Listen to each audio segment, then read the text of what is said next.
আচ্ছা, আমাদের সমাজে কিন্তু একটা অদ্ভুত অথচ খুব গভীর সমস্যা আছে। এমন একটা ব্যাপার যা প্রায় আমাদের সবার জীবনে কোনো না কোনোভাবে প্রভাব ফেলে, আর আমাদের যে কোনো চেষ্টা বা সাফল্যকে অন্য চোখে দেখতে বাধ্য করে। তো চলুন একদম গোড়ার প্রশ্নটা দিয়েই শুরু করি, কেমন? আজকের এই বিশ্লেষণের উৎসটা একটা খুব সহজ কিন্তু অত্যন্ত জরুরি প্রশ্ন তুলছে, আর তা হলো এখনকার সমাজের সবচেয়ে বড় সমস্যা কোনটা। এর উত্তরটা হয়তো আমাদের ধারণার থেকেও অনেক বেশি জটিল।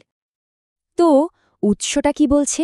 বলছে যে সমস্যাটা আসলে লুকিয়ে আছে কোনো একটা কাজের ফলাফলের ওপর আমাদের দুই ধরনের অদ্ভুত প্রতিক্রিয়ার মধ্যে।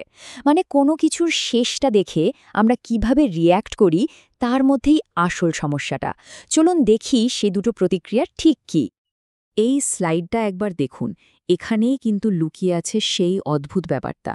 একদিকে যখন কেউ চেষ্টা করে হেরে যাচ্ছে, তখন সমাজ তাকে নিয়ে ঠাট্টা তামাশা করে। আর অন্যদিকে ঠিক উল্টোটা, যখন কেউ জিতে যাচ্ছে বা সফল হচ্ছে, তখন তাকে হিংসা করা হয়।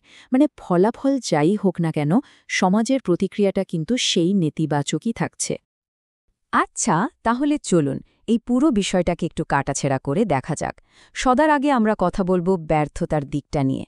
কেউ যখন কোনো কাজে সফল হতে পারে না, তখন আমাদের সমাজ ঠিক কী ধরনের ব্যবহার করে? মানে এই অংশে আমরা দেখব যারা সফল হতে পারে না, সমাজ তাদের সাথে ঠিক কী ব্যবহারটা করে। দেখুন, উৎসটা কিন্তু একদম পরিষ্কার করে বলছে, যারা চেষ্টা করেও পারে না তাদের জন্য সমাজের রায়টা বেশ কঠিন। এখানে সহানুভূতি বা সাহায্যের কোনো ব্যাপার নেই, বরং বার্তাটা যেন ঠিক তার উল্টো।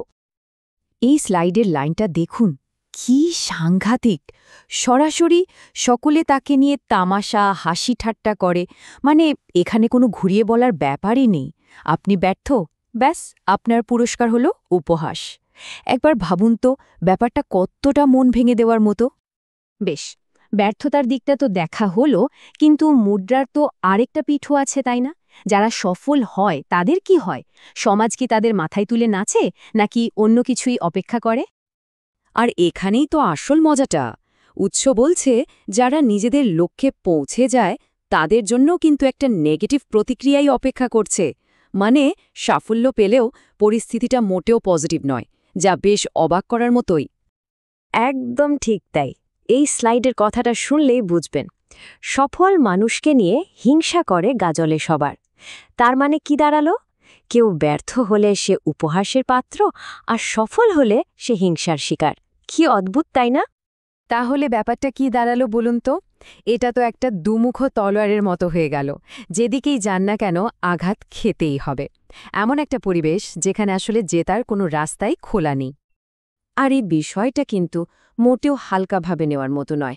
ভাবুন একবার, যখন ব্যর্থতা আর সাফল্য দুটোতেই শুধু নেগেটিভ কথাই শুনতে হয়, তখন মানুষের নিজের উন্নতির ইচ্ছাটা বা বড় কোনো স্বপ্ন দেখার সাহসটা কোত্থেকে আসবে? তো এই সব কিছুর শেষটা কোথায়? এর পরিণতিটা কি? চলুন এক এক করে দেখি। প্রথমটা হলো, ব্যর্থ হলে লোকে হাসাহাসি করবে এই ভয়। এর ফলে কি হয়? কেউ আর ঝুঁকিই নিতে চায় না, নতুন কিছু চেষ্টা করার আগেই থেমে যায়।